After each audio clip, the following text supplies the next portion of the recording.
আম্বিয়ার পরে যার স্থান, নবীর পরে যার স্থান, তিনি হলেন সৈয়দনা সিদ্দিক আকবর রাদিয়াল্লাহু তাআলা আনহু। বলেন সুবহানাল্লাহ।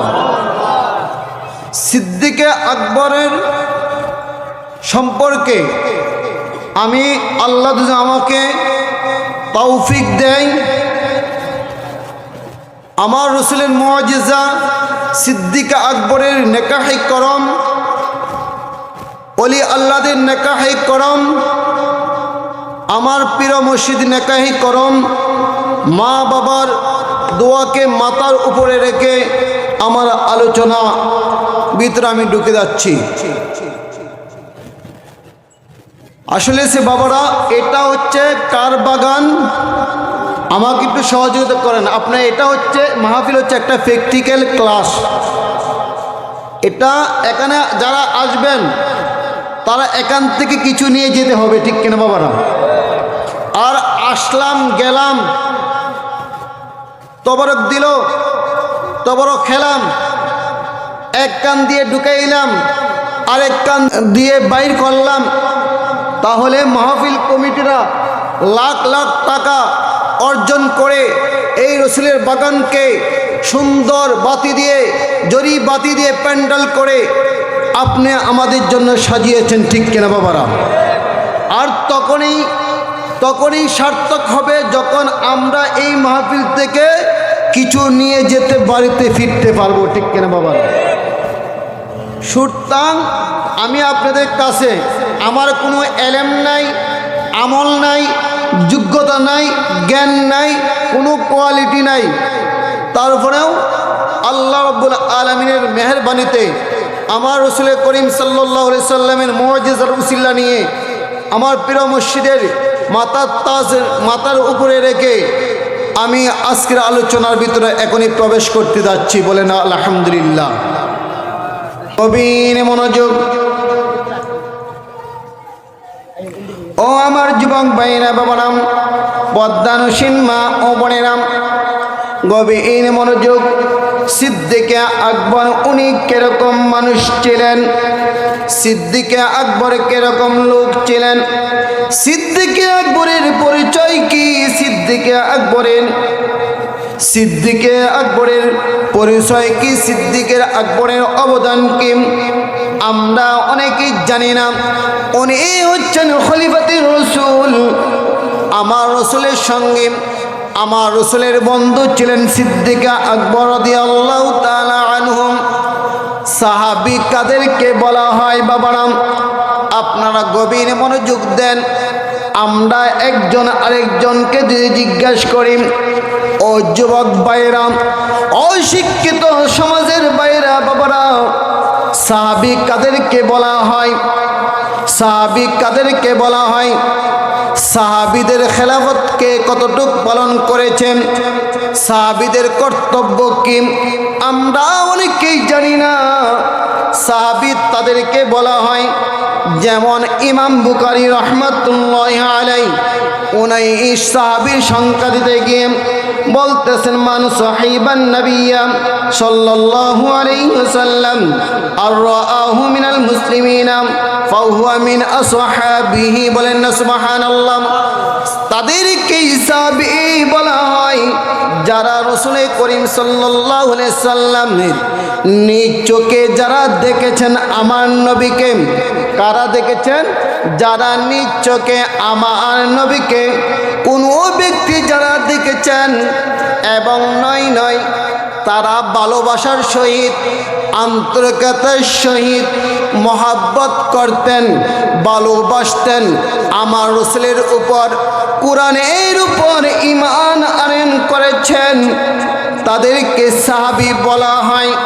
এবং অন্য আয়াতে বলেছেন, যে ব্যক্তি ঈমানের সাথে প্রিয় নবীজির সাক্ষাৎ লাভ করেছেন এবং ইসলামের উপর মৃত্যু বরণ করেছেন, তাদেরকে সাহাবী বলা হয়। আসেন বাবার সাহাবী, তাদেরকে আমরা বুঝলাম, জানলাম। আমার রসুলকে জিজ্ঞাসা করলাম, ইয়া রাসূলুল্লাহ, রাসূলুল্লাহ ইয়া হাবিবাল্লাহ, সাহাবী আপনার সঙ্গী ছিলেন, সাহাবীদের কাজ কি? সাহাবীদের কাজ কি? সাহাবী কাদেরকে বলা হয় বুঝলাম। আমার রাসূল বলতেছেন, যারা ইসলামের শুরু থেকে এই প্রান্তে আইয়ামে জাহিলিয়া যুগের মাধ্যমে যেখানে মানুষেরা গাছ পূজা করত, বাঁশ পূজা করত, মূর্তি পূজা করত এবং দেখা যায় বিভিন্ন অগ্নি পূজা করত, ওই অন্ধকারকে আলোকিত করার জন্য আমার আল্লাহ কি করলেন? আমার নবীকে পৃথিবীর জমিনে পাঠালেন, আগমন করলেন। আগমন করার পরে দেখা যায় আস্তে আস্তে আস্তে দেখা যায় ধাপে ধাপে আমার রাসূল করিম সাল্লাল্লাহু আলাইহি সাল্লাম অন্ধকারকে আলোকিত করলেন। বলেন সুবহানাল্লাহ। অন্ধকার থেকে যখন আলোকিত করলেন তখন দেখা যায় আমার নবী, তখন দেখা যায় ইসলাম দেখা যায় প্রসার, দেখা যায় বাস্তবে, দেখা যায় বাস্তব জীবনে ইসলাম প্রচার করতে পারেন নাই। গোপনে গোপনে ইসলামের দাওয়াত দিয়েছেন, দ্বীনের দাওয়াত দিয়েছেন, কোরআনের দাওয়াত দিয়েছেন। তখন দেখা যায় সিদ্দিকা আকবরের কাছে যখন গেলেন, বাবারা গভীর মনোযোগ, যখন সিদ্দিকা আকবরের কাছে যখন গেলেন, ইসলামের দাওয়াত যখন দিলেন, তখন উনি এক বাক্যেই ইসলামের যখন দাওয়াত দিলেন, এক বাক্যেই কোনো প্রশ্ন করে নাই, আর সিদ্দিকা আকবর ইসলাম গ্রহণ করে নিলেন। বলেন না সুবহানাল্লাহ। এবং সিদ্দিক আকবর রাদিয়াল্লাহু তাআলা আনহু দেখা যায় রাসূলের বয়স এবং সিদ্দিক আকবরের বয়স দেখা যায় আমার রাসূল ছিলেন সিদ্দিক আকবর থেকে কিতাবের মাধ্যমে এসেছে। সিদ্দিক আকবর থেকে দেখা যায় আমার রাসূলের বয়স ছিল 2 বছর বেশি। বলেন না সুবহানাল্লাহ। আমার রাসূল যখন পৃথিবীর জমিনে যখন আসলেন, এরপরে দেখা 2 বছর পরে সিদ্দিক আকবর রাদিয়াল্লাহু তাআলা আনহু দেখা যায় পৃথিবীর জমিনে আসলেন। তাই সুতরাং বাবারা গভীর মনোযোগ, সিদ্দিক আকবর রাদিয়াল্লাহু তাআলা আনহু থেকে আমার নবী করিম সাল্লাল্লাহু আলাইহি সাল্লাম জীবনে এই পৃথিবীর জমিনে আমার বয়স ছিল দেখা যায় 2 বছর। দেখা সিদ্দিক আকবরের দেখা যায় সিদ্দিক আকবরের রাদিয়াল্লাহু তাআলা আনহু থেকে আমার নবী করিম সাল্লাল্লাহু আলাইহি সাল্লাম দেখা যায় 2 বছর বাড়তি ছিল। যখন সিরিয়ার জমিনে আমার নবী করিম সাল্লাল্লাহু আলাইহি সাল্লাম যখন বয়স ছিল 20 বছর, তখন দেখা যায় ব্যবসার কাজে সিরিয়ার জমিনে গেলেন। তখন সঙ্গী হয়ে সিদ্দিক আকবরকে নিয়ে গেলেন। ও সিদ্দিক আকবর যখন নিয়ে গেলেন, তখন যেতে যেতে যেতে যেতে একটা জায়গার মাধ্যমে আমার নবী বলে, ও আমার বন্ধু সিদ্দিক আকবর, একটু বিশ্রাম নেওয়ার দরকার আছে। এখন আমরা একটা বট গাছের নিচে আমরা কিছুক্ষণ বসি। তখন সিদ্দিক আকবর সহ যখন ওই বট গাছের নিচে এবং গাছতলায় যখন বসলেন, বসার পরে দেখা যায় একটা পণ্ডিত আসলেন, একটা প্রার্থী আসলেন এবং দেখা যায় ওই সিদ্দিক আকবরকে বলতে লাগলো, ও সিদ্দিক আকবর, তুমি তোমার সাথে ওই লোকটাকে, ওই যুবকটাকে বললেন আব্দুল্লাহর বেটা মোহাম্মদ। আমি আব্দুল্লাহর বেটা মোহাম্মদ নামে একটা কথা আমি শুনেছি। কি ও পণ্ডিত মা কি বলেন? বলেন এমন এক আমি তাওরাত এবং ইনজিলের মাধ্যমে দেখেছি, দেখা যায় মক্কাতুল মুআজ্জামান জমিনে দেখা যায় আব্দুল্লাহর ঘরে মোহাম্মদ তশরিফ আনবেন। বলেন না সুবহানাল্লাহ। শুধু তশরিফ আনবেন না, তিনি এমন একটা নবী হবেন যিনি নবী কুলের ইমামুল আম্বিয়া রহমাতাল লিল আলামিন হিসেবে দুনিয়ার মাঝে দেখা তশরিফ নিয়ে আসবেন। বলেন না সুবহানাল্লাহ। এখন আমার নবী করিম সাল্লাল্লাহু আলাইহি সাল্লাম সিদ্দিক আকবরের দিকে যখন বিভিন্ন মানুষ যখন কথাবার্তা বলল, তখন তাদেরকে উদ্দেশ্য করে বলছেন, ও মানুষ, ওই আমার এলাকার মানুষ, ওই মক্কার মানুষ, তুমি সিদ্দিকে আকবরকে ছিল না। হযরত আব্দুল্লাহ ইবনে আব্বাস এই হাদিসটা নোট করতেছেন। দেখা যায় হযরত আব্দুল্লাহ ইবনে আব্বাস রাদিয়াল্লাহু তাআলা আনহুমা থেকে বর্ণিত, নবী করিম সাল্লাল্লাহু আলাইহি সাল্লাম ওই আমার জগৎ বিখ্যাত মানুষরা, দেখো আমি যখন আসমানের দিকে যখন আমি নবী তাকালাম, আসমানের দিকে যখন আমি নবী যখন তাকালাম, তখন দেখা যায় তারকারাজি রয়েছে, ঠিক কিনা বাবারা? দেখা যায় আকাশে কি থাকে? তারকা থাকে, ঠিক কিনা বাবারা? আমার কথাগুলো বুঝতেছেন? আকাশের মাধ্যমে তারকা থাকে। এই তারকা কেন থাকে? এই অন্ধকারকে আলোকিত করার জন্য, ঠিক কিনা? আর যদি তারকা যদি না থাকে তাহলে অন্ধকারে ভরপুর হয়ে যায়, ঠিক কিনা? সুতরাং আমি একটা উদাহরণ দিচ্ছি। আজকে মাহফিল প্যান্ডেল এত সুন্দর জাঁকজমকভাবে, এখানে যদি গোড়ার থেকে যদি লাইটটা যদি আপনার যে কারেন্টের লাইনটা যদি বন্ধ করে দেওয়া হয়, আলো জ্বলবে? আলো জ্বলবে? জ্বলবে না। আপনাদেরকে দেখা যাবে না, অন্ধকার অন্ধকার থাকবে। ততরূপে আমার নবী করিম সাল্লাল্লাহু আলাইহি সাল্লাম ওই যে উপস্থিত লোক ছিল, তখন উপস্থিত লোকদেরকে বলছে, দেখো আমি নবী করিম একবার আকাশের দিকে তাকালাম। কোন দিকে তাকালাম? আকাশের দিকে তাকালাম। আর একবার আমি তারকাতে দেখি, ওই তারকাকে জিজ্ঞেস করলাম, তারকা তুমি আকাশে কেন? আমি যদি আকাশে যদি তারকা যদি না থাকি, পৃথিবী অন্ধকার হয়ে যাবে। কি হয়ে যাবে? পৃথিবী অন্ধকার হয়ে যাবে।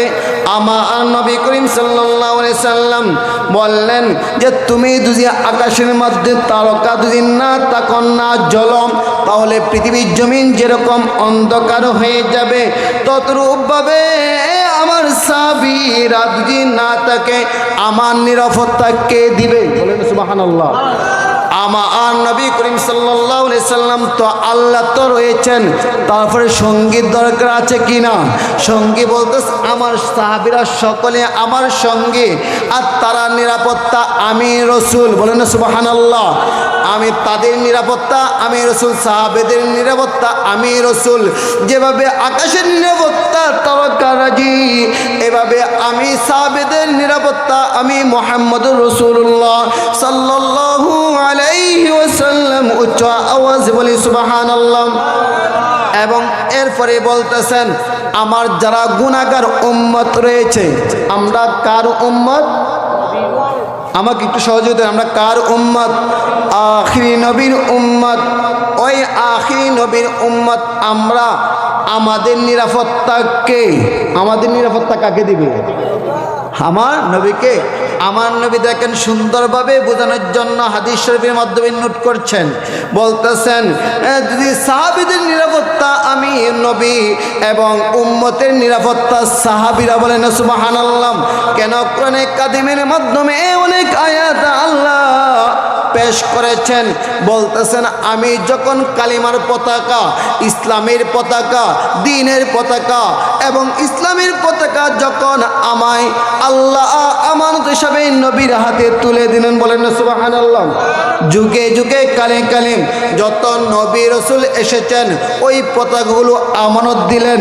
ওই আমার পয়গম্বর, আল্লাহর পয়গম্বর তোমাদের হাতে ইসলামের পতাকাটা আমি তুলে দিলাম। এই পতাকাটা তুমি আমানত হিসাবে কেন করবে না? আমানত হিসাবে আমি যেটা হুকুম করব, এটা কায়েম করবে, এটা প্রতিষ্ঠা করবে, এটা তোমাদেরকে আমি আমানত দিলাম। আর যখন যুগে যুগে কালে কালে যখন নবী রাসূল চলে গিয়েছেন, তারপরে কাদেরকে ওই ইসলামের দ্বীনের পতাকা, কালিমার পতাকা কার হাতে তুলে দিলেন? আমার নবী যখন ওফাত হয়ে গিয়েছেন, তখন সিদ্দিকে আকবর সকল সাহাবীদেরকে বললেন, ও আমার সাহাবীরা, আল্লাহর দেওয়া আমানত আমি তোমাদের হাতে তুলে দিলাম। বলেন সুবহানাল্লাহ। আমি তোমাদের হাতে তুলে দিলাম। আর যখন সিদ্দিকে আকবর সকল সাহাবের যখন ওফাত হয়ে গিয়েছে, পৃথিবীর জমিন থেকে যখন চলে গিয়েছে, এই ইসলামের পতাকাগুলো আল্লাহর ওলি আল্লাহদের হাতে তুলে দিয়েছেন। বলেন সুবহানাল্লাহ।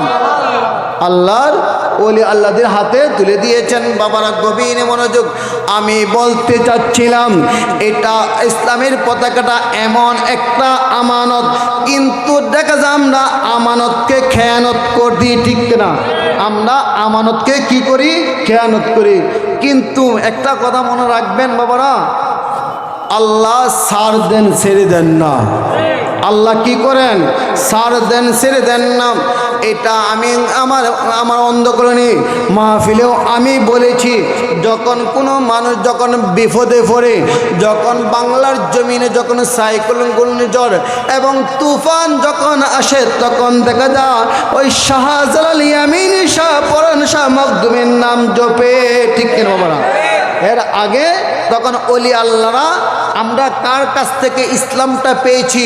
আজকে যে আমরা এই যে মাথার মাধ্যমে এত সুন্দর পাগড়ি পরেছি, টুপি লাগিয়েছি, ওই পাঞ্জাবি পরেছি, জুব্বা পরেছি, এবং নয় নয় আল্লাহ রসুলের সুন্নতটা পেয়েছি, নামাজ পেয়েছি, রোজা পেয়েছি, হজ পেয়েছি, জাকাত পেয়েছি, দান সদকা পেয়েছি, আমরা কার মাধ্যমে পেয়েছি? ঠিক কিনা? আমরা কার মাধ্যমে পেয়েছি? এটা যদি আমরা নিজের বিবেককে যদি প্রশ্ন করি যে এই বাংলার জমিনে কোন নবী আসেন নাই, কোনো সাহাবী আসেন নাই, তা ইসলামটা আমরা কার কাছ থেকে পেলাম? আল্লাহর ওলি আল্লাহদের কাছ থেকে পেলাম, ঠিক কিনা? আর তাদের নাম নিতে আমাদের শরম লাগে। আমাদের কি লাগে? শরম লাগে। আমি সেদিকে যাব না বাবারাম। আমার নবী বললেন, আমার উম্মতের নিরাপত্তা হলো আমার সাহাবীরা। আমার উম্মতের নিরাপত্তা হলো কারা? আমার সাহাবীরা। ওই সাহাবীরা যারা, সাহাবীদেরকে যারা অনুকরণ করবে, আমি নবীকে পাবে।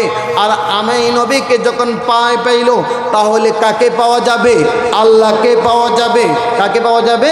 আল্লাহকে পাওয়া যাবে।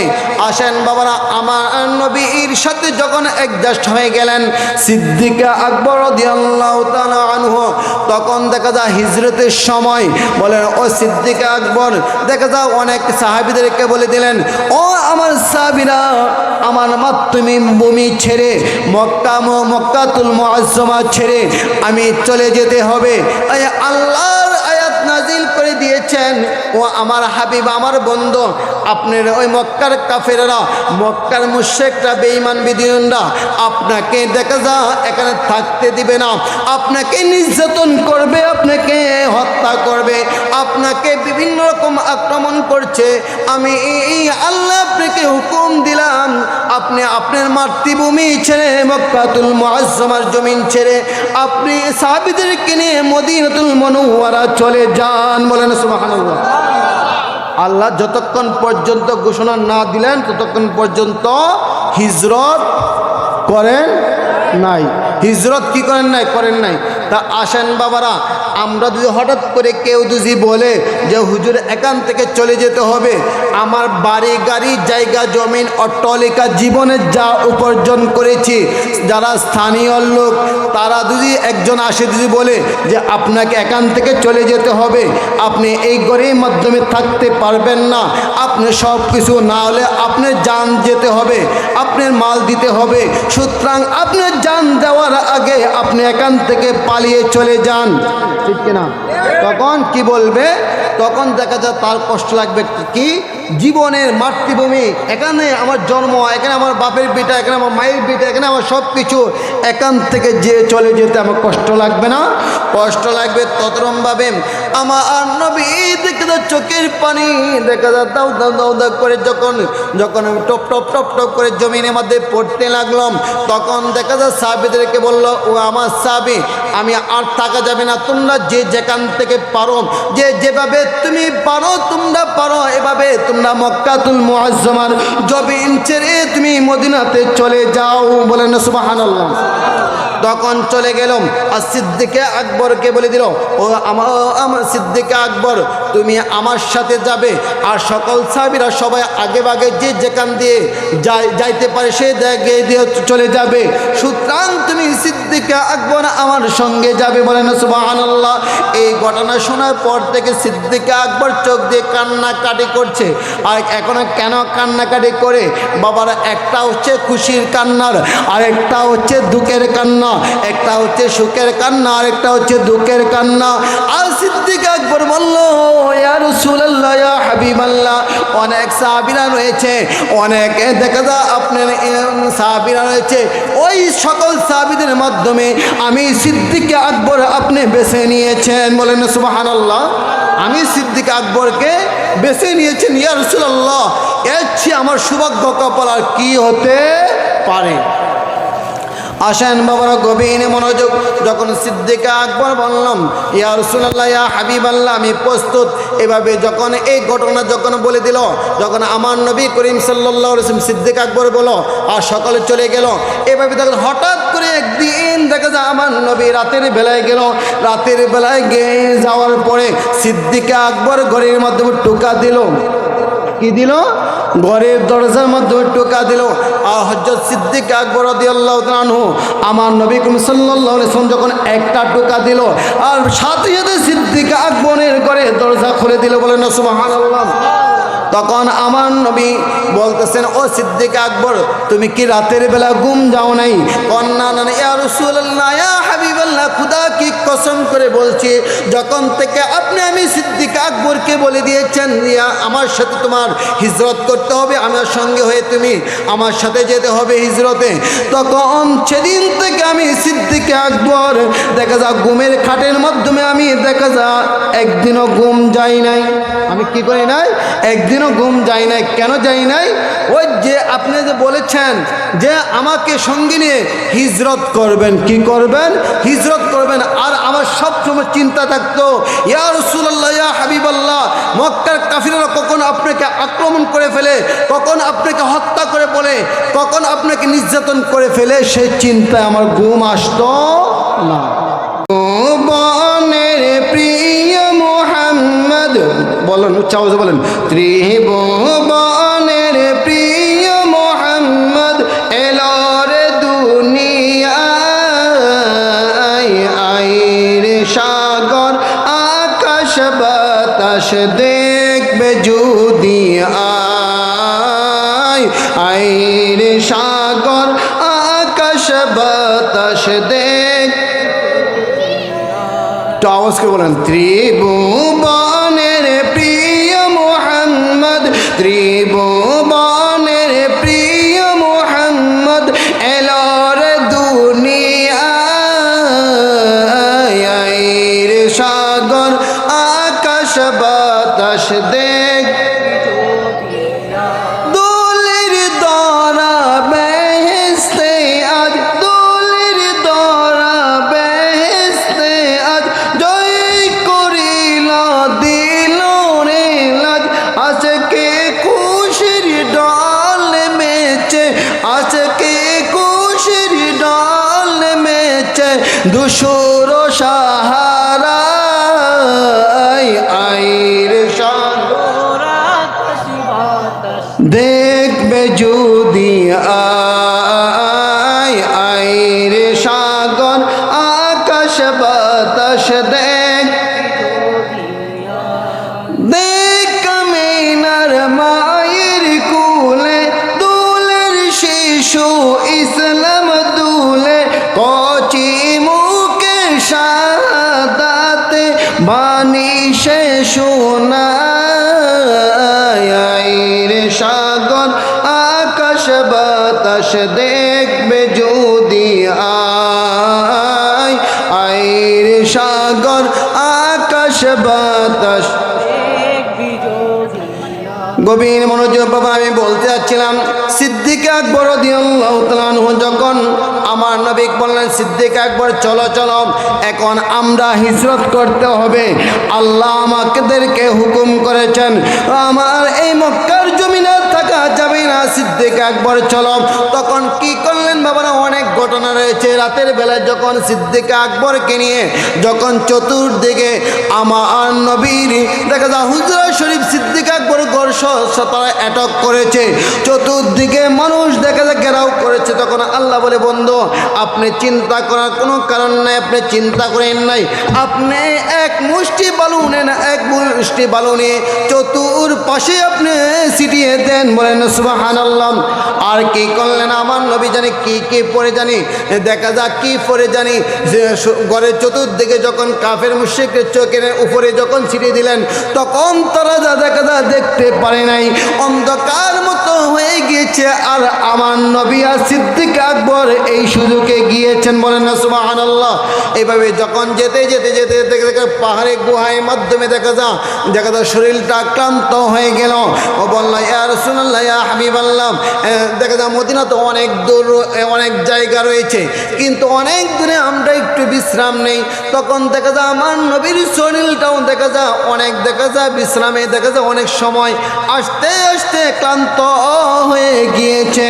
তখন কি করলেন, একটা গুহার মাধ্যমে যখন একটা গুহা দেখতে লাগলেন, বলেন, ইয়া রাসূলুল্লাহ, ইয়া হাবিবাল্লাহ, এই গুহাটা মনে আমরা এখানে প্রবেশ করতে পারবো। ইয়া রাসূলুল্লাহ, আপনি গুহার উপরে দাঁড়ান, আমি এটা পরিষ্কার করে নেই, এটা অনেক পুরানো গুহা, ওই গুহাটা আমি পরিষ্কার করে নেই। যখন ওই গুহার মাধ্যমে সিদ্দিক আকবর যখন গুহার ভিতরে যখন নামলেন আর গুহার যখন পরিষ্কার করলেন, গুহার মাধ্যমে দেখা যায় গর্তের মাধ্যমে চতুর্দিকে দেখা যায় ছিদ্র ছিদ্র, ওই ছিদ্রগুলো কি করলেন, হযরত সিদ্দিক আকবর রাদিয়াল্লাহু তাআলা নূর দেখা যায় পরনে যে কাপড় ছিল, পোশাক ছিল, এগুলো ছিঁড়ে ছিঁড়ে ওই ছিদ্রগুলো ভরাট করলো, পূরণ করলো।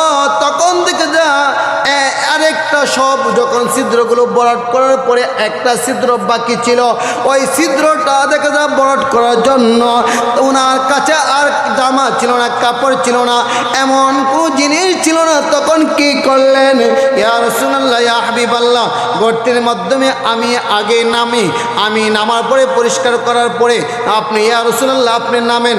যখন গর্তের ভিতরে যখন নামলেন সিদ্দিক আকবর, যখন নামলেন, নামার পরে আমার নবী নামলেন, নামার পরে বললেন, ইয়া রাসূলুল্লাহ, ইয়া হাবিবাল্লাহ, আমি এলাকা থেকে আপনি অনেক ক্লান্ত শরীর নিয়ে আপনি দেখা যায় মক্কাতুল মুআজ্জামা, আপনি মাতৃভূমি ছেড়ে আপনি দেখা যায় হিজরতে চলে এসেছেন, আপনার শরীর ক্লান্ত রয়েছে। ইয়া রাসূলুল্লাহ, ইয়া হাবিবাল্লাহ, আমার সিদ্দিক আকবরের রানটা আমি বালিশ হিসাবে আপনাকে দিয়ে দিলাম, আপনি ইয়া রাসূলুল্লাহ আপনার মাথা মুবারক রেখে দেখা যায় একটু বিশ্রাম নেন, বলেন সুবহানাল্লাহ।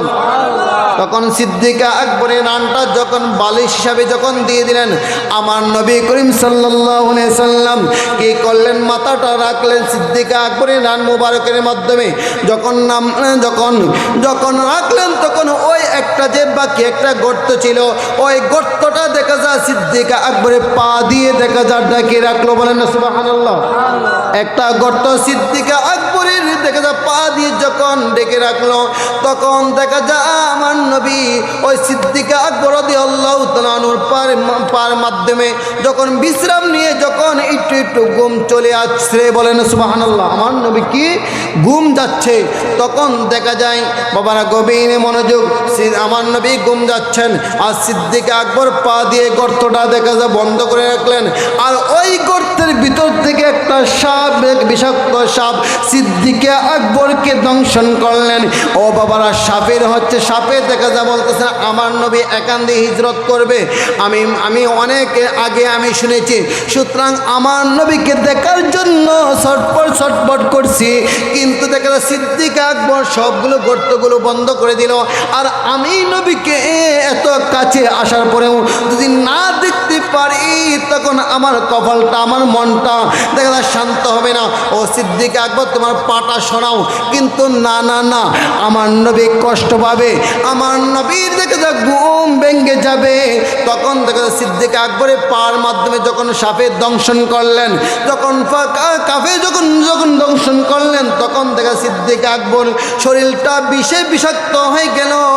তখন দেখা যায় আর বিষের কারণে তখন দেখা যায় চোখকে দিয়ে সিদ্দিক আকবরের চোখ দিয়ে যখন পানি পড়তে লাগলো, তখন দেখা যায় ওই সিদ্দিকের আকবরের দাঁড়িয়ে দিয়ে যখন পানি টপ টপ টপ টপ করে পড়লো, আমার নবীর চেহারা মুবারকের মাধ্যমে যখন পড়লো, তখন দেখা যায় আমার নবীর ঘুম ভেঙে গেল, বলেন না সুবহানাল্লাহ।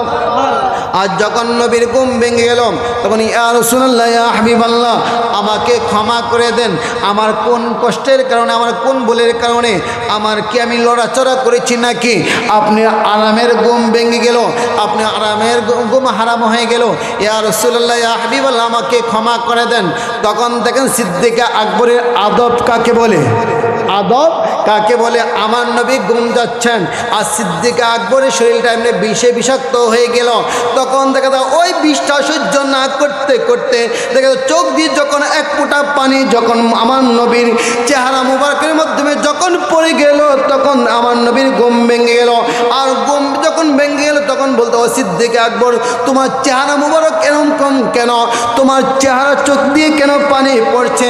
ও ইয়া রাসূলুল্লাহ, ইয়া হাবিবাল্লাহ, আমাকে কোনো একটা বিষাক্ত কোনো জিনিস আমাকে দংশন করেছে। আমার পুরা শরীর বিষে বিষাক্ত হয়ে গিয়েছে, আমার পুরা শরীর বিষে বিষাক্ত হয়ে গিয়েছে। কখনো কোথায় তোমার পাটা সরাও, তখন ওই সাপটা, পুরানো সাপটা দেখা যায় বাইর হয়ে গেল। ওই সাপ, তখন সাপটা আল্লাহর পক্ষ থেকে, তখন আল্লাহ সাপের জবানটা যখন খুলে দিলেন, ইয়া রাসূলুল্লাহ, ইয়া হাবিবাল্লাহ, আমি আপনার কথা আমি অনেক আগে আমি শুনেছি, আপনি এই রাস্তা দিয়ে হিজরত করবেন, এই গুহায় দিয়ে হিজরত করবেন। আপনাকে দেখার জন্য আমি সাপ অনেক দিন ধরে এই গুহার মাধ্যমে অবস্থান করছি, কিন্তু আমার কোনোদিন সুযোগ হয় নাই। কিন্তু আজকে এই আমার কাছে আসার পরে যদি আপনাকে না দেখতে পারি তাহলে আমার মনটা শান্ত হবে না। কিন্তু সিদ্দিক আকবর তা বুঝতেছে না। কিন্তু ইয়া রাসূলুল্লাহ, ইয়া হাবিবাল্লাহ, আমাকে ক্ষমা করে দেন। যখন সিদ্দিক আকবরের যখন এই শরীরটা বিষে বিষাক্ত হয়ে গেল, সিদ্দিক আকবর সাপে কোথায় দংশন করেছে? আমার পার মাধ্যমে দংশন করেছে। কোথায়? আমার নবী করিম সাল্লাল্লাহু আলাইহি সাল্লাম মুখের থুতু মোবারক নিয়ে ওই যেখানে দংশন করেছে ওই জায়গার মাধ্যমে লেপটু দিয়ে দিলেন। বলে না সুবহানাল্লাহ। কি করলেন? বেন্টিস করে দিলেন। কি দিয়ে? জিহ্বার কি? থুতু দিয়ে। কি করলেন? থুতু দিয়ে কি করলেন? যেখানে সাপে দংশন করেছে ওই জায়গাটার মাধ্যমে আমার নবী করিম সাল্লাল্লাহু আলাইহি সাল্লামের থুতু মুবারক দিয়ে কি করলেন? এভাবে লেপ দিয়ে দিলেন, বেন্ডিজ করে দিলেন। তখন সাথে সাথে বিষ পানি হয়ে গেল। বলেন সুবহানাল্লাহ। তখন কি হয়ে গেল? বিষ পানি হয়ে গেল। তার জন্য শায়ের একটা নাতে বলতেছেন, বিজ্ঞানীদের বিজ্ঞানী আঙ্গর নবীজি, বিজ্ঞানীদের বিজ্ঞানী আঙ্গর নবীজি। এখানে নকালী মানুষ তো আছে না? ইনশাল্লাহ নকালী মানুষ আছেন না? ওই আছে। বিশেষ করে নোয়াখালী ভাষার একটা আশেকে রসুল এই নাটটা লিখেছেন। বলেন আলহামদুলিল্লাহ। বলেন না, বিজ্ঞানীদের বিজ্ঞানী আঙ্গর নবীজি, বিজ্ঞানীদের বিজ্ঞানী আঙ্গর নবীজি, বিজ্ঞানীদের বিজ্ঞানী আঙ্গর নবীজি, বিজ্ঞানীদের বিজ্ঞানী আঙ্গর নবীজি, বিজ্ঞানীদের বিজ্ঞানী আঙ্গর নবীজি, বিজ্ঞানীদের বিজ্ঞানী আঙ্গর নবীজি। এরকম দয়াল নবী খুঁজে পাইবানি, বিজ্ঞানীদের বিজ্ঞানী আঙ্গর নবীজি। বিজ্ঞানীরা রকেট দিয়ে চাঁদের দেশে যায়, বিজ্ঞানীরা রকেট দিয়ে চাঁদের দেশে যায়, আঙ্গর নবী রকেট ছাড়া মেরাজ শরীফ যায়। বলেন আল্লাহু আকবার। इसका कोई सानी नहीं, नबी हमारा है, जिसका कोई सानी नहीं, जिसका कोई सानी नहीं, नबी हमारा है, नबी हमारा है। যার কোনো তুলনা নাই, তিনি হলেন আমাদের নবী। ঠিক কেন বাবা? যার কোনো দ্বিতীয় নাই, তিনি হলেন আমাদের নবী। जिसका कोई सानी नहीं, नबी हमारा है, नबी हमारा है। मुस्तफ़ा की अज़मत का हद न किनारा है, हद न किनारा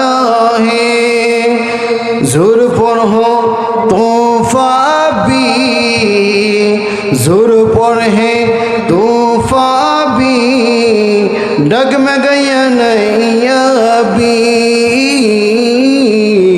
अब जब करम कर दे तो समन किनारे जिसका कोई साले नहीं है नबी हमारा है मुस्तफ़ा की अज़मत का हद न किनारा है। আমার গভীর মনোযোগ। সিদ্দিক আকবর ইসলামের জন্য কেমন অবদান ছিলেন, কেন উপহার ছিলেন, কেমন অবদান ছিলেন আমার নবী করিম সাল্লাল্লাহু আলাইহি ওয়াসাল্লাম যখন সিদ্দিক আকবরের জন্য সিদ্দিক আকবর জিজ্ঞেস করল, ইয়া রাসূলুল্লাহ ইয়া হাবিবাল্লাহ, ইসলাম প্রচার প্রসার করার জন্য কি কি লাগবে? আমার নবী বললেন সিদ্দিক আকবর অনেক অর্থ দরকার রয়েছে। সিদ্দিক আকবর কি করলেন? অনেক ধনাঢ্য ব্যক্তি ছিলেন, ব্যবসায়িক ছিলেন। ও সাইয়েদনা সিদ্দিক আকবর রাদিয়াল্লাহু তাআলা আনহু 40,000 দিরহাম আমার নবীর কদমে দিয়ে দিলেন। বলেন না সুবহানাল্লাহ। 40,000 দিরহাম জন্য আমার নবীকে দিলেন। ওই 40,000 দিরহাম থেকে আমার নবী কি করলেন? তা ওই যারা গোলাম রয়েছে আজাদ করার জন্য, তাদেরকে ক্রয় করার জন্য সিদ্দিক আকবরের কাছ থেকে টাকাগুলো নিয়েছেন। আর সিদ্দিক আকবরকে বললেন, ও সিদ্দিক আকবর, তুমি আমার কাছে টাকাগুলো দিয়েছ, কয় ইয়া রাসূলুল্লাহ আরো লাগলে আরো দিব। আমার নবী কি করলেন? তখন কিছু গোলাম তারা কিছু আগের যুগে মানুষেরা গোলামকে ক্রয় করত। বাজারের মাধ্যমে যেভাবে গরু ছাগল আমরা ক্রয় করে নিয়ে কাজকর্ম করাই, কিতাবের মাধ্যমে অনেক গোলামকে আজাদ করার জন্য আমার নবীকে 40,000 দিরহাম টাকা দিয়েছেন। তখন বললেন তাবুকের যুদ্ধের মাধ্যমে দেখা যায় একদিন আমার নবী করিম সাল্লাল্লাহু আলাইহি ওয়াসাল্লাম সকল সাহাবীদেরকে বললেন, ও আমার সাহাবী, তাবুক যুদ্ধের জন্য অনেক অর্থ লাগবে, অনেক জিনিসপত্র লাগবে, অনেক দেখা যায় জিনিসপত্র লাগবে, অনেক সরঞ্জাম লাগবে। সুতরাং কিছু ক্রয় করার জন্য কে কার কাছে যত অর্থ রয়েছে সব অর্থগুলো আমার কাছে নিয়ে আসো। আর সিদ্দিক আকবর রাদিয়াল্লাহু তাআলা কি করলেন? ঘরে যা কিছু আছে একটা দেখা যায় গাটির মাধ্যমে, একটা কাফনের মাধ্যমে, নয় কিতাবের মাধ্যমে এসেছে চুলার ছাইগুলো, ও এই দেখা যায় গাটির মাধ্যমে সবগুলো সিদ্দিক আকবর রাদিয়াল্লাহু তাআলা নিয়ে আসলেন। যখন আমার নবীর কাছে যখন নিয়ে আসলেন, ইয়া রাসূলুল্লাহ ইয়া হাবিবাল্লাহ, আমার যা কিছু রয়েছে সব কিছু নিয়েছি, সব কিছু নিয়ে আপনার কদমে আমি দিয়েছি।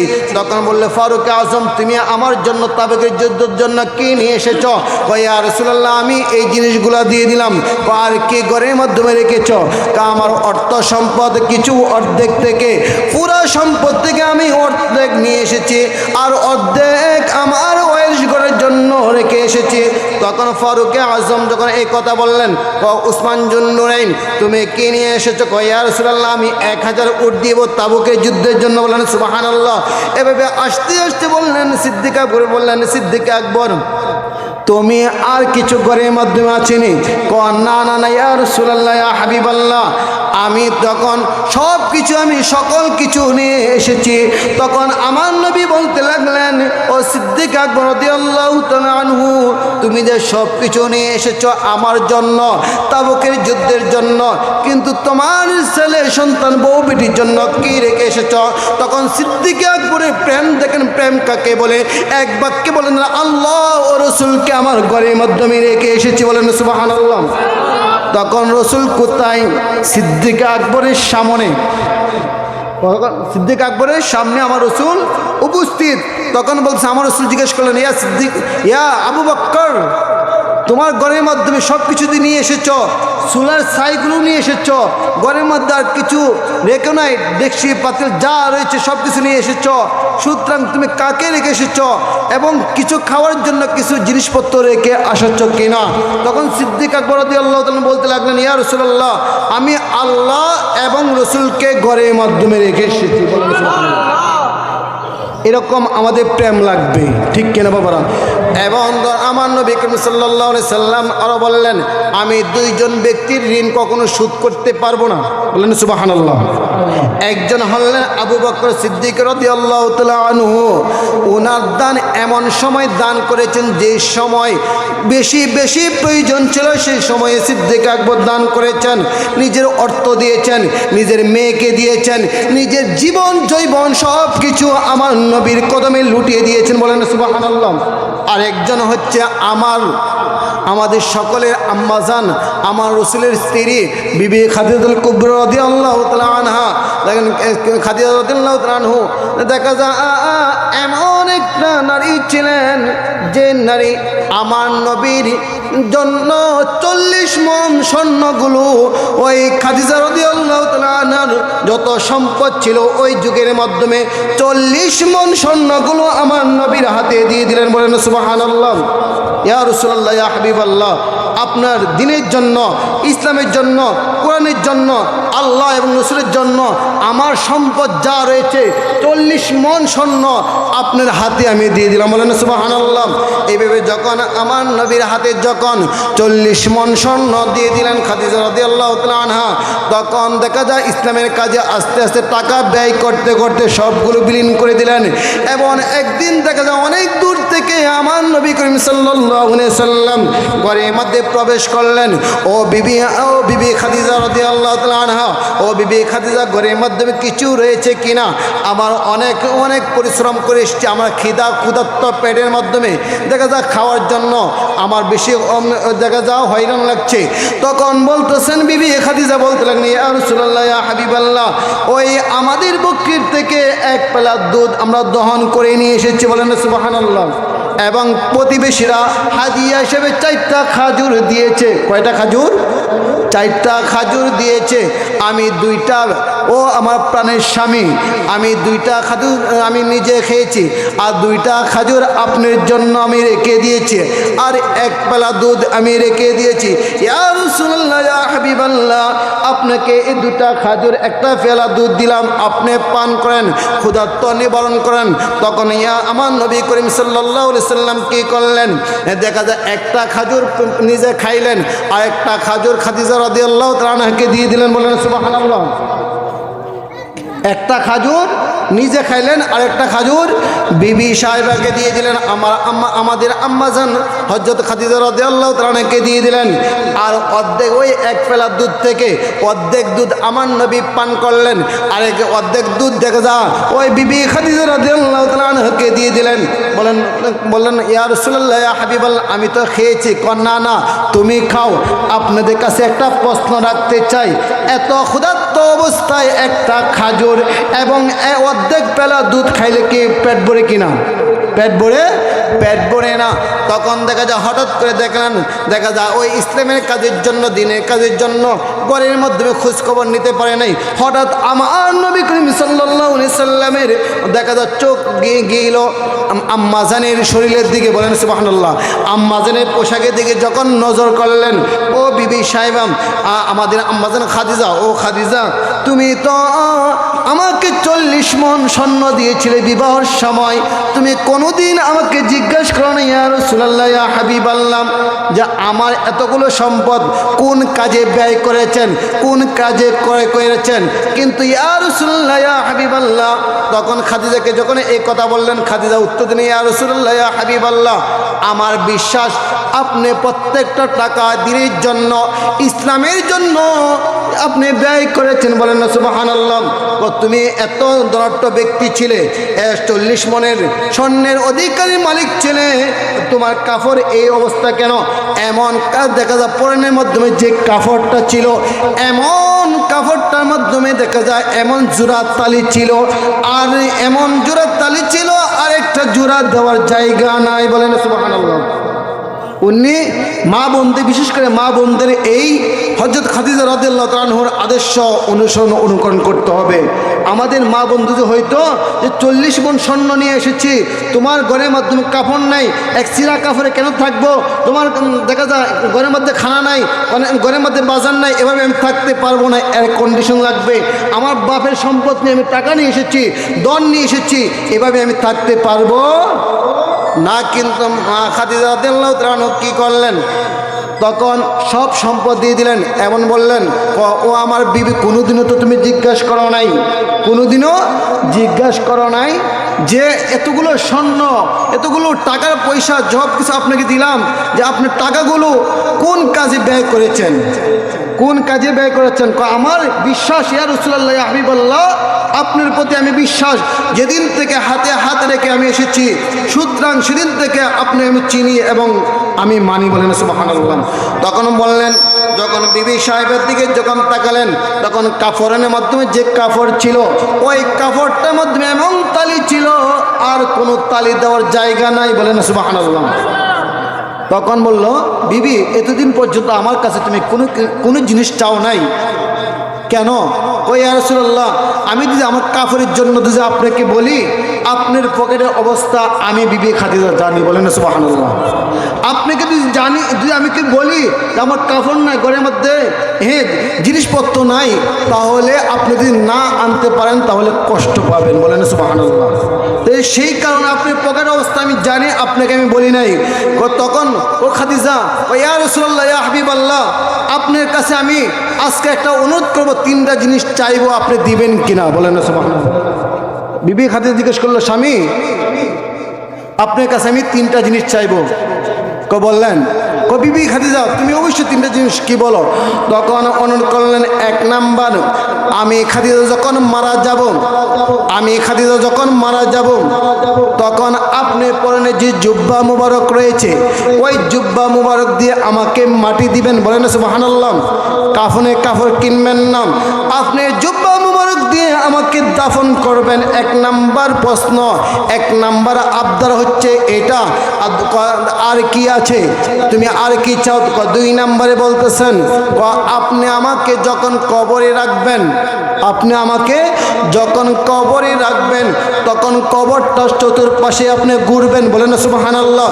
3 নাম্বারে তুমি আর কি চাও?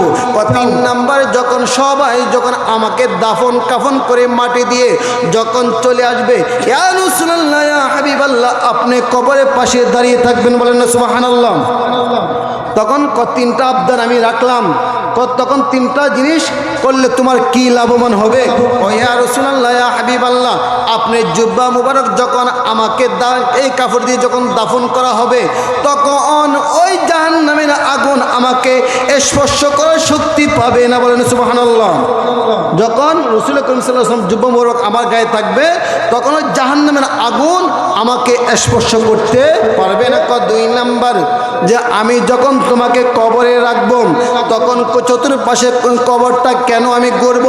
তখন বললেন, ইয়া রাসূলুল্লাহ ইয়া হাবিবাল্লাহ, আমি খাদিজার বিশ্বাস, যখন আপনি আমাকে যখন কবরে রাখবেন, কবরে যখন শোয়াবেন, যখন চতুর্দিকে ঘুরবেন, তখন ওই মাটিগুলো সাহস নাই আমাকে যে চাপ দিবে। বলেন সুবহানাল্লাহ। তখন 3 নাম্বারে, তুমি আরেকটা ওসিয়ত করেছিলে, যখন আমি তোমাকে দাফন কাফন করব, তখন যখন সবাই যখন চলে যাব, তখন তুমি কি করবে? হ্যাঁ, সবাই চলে যাবে, আমি রাসূল করিম সাল্লাল্লাহু আলাইহি ওয়াসাল্লাম কি করে দাঁড়ায় থাকবো? কেন? ইয়া রাসূলুল্লাহ ইয়া হাবিবাল্লাহ, আমার বিশ্বাস, আপনি যখন সবাই যখন চলে যাবে, আমাকে যখন কবরে রাখবেন, তখন মুনকার নকির কি করবে? প্রশ্ন করবে। ওই প্রশ্নের সওয়াল যাবে, উত্তরগুলো আপনি নবী করিম সাল্লাল্লাহু আলাইহি ওয়াসাল্লাম দিয়ে দিবেন। বলেন সুবহানাল্লাহ। আল্লাহ রাব্বুল আলামিন সিদ্দিকা আকবর রাদিয়াল্লাহু তাআলা আনহু এবং মা আয়েশা খাদিজা রাদিয়াল্লাহু তাআলা আনহুর প্রেম, দিন, ইসলাম, খেদমত আমাদের ভিতরে ফয়দা করুক। আমিন। ওয়া আখিরি দাওয়ানা আলহামদুলিল্লাহি রাব্বিল আলামিন। আসসালামু আলাইকুম ওয়া রাহমাতুল্লাহি ওয়া বারাকাতুহু।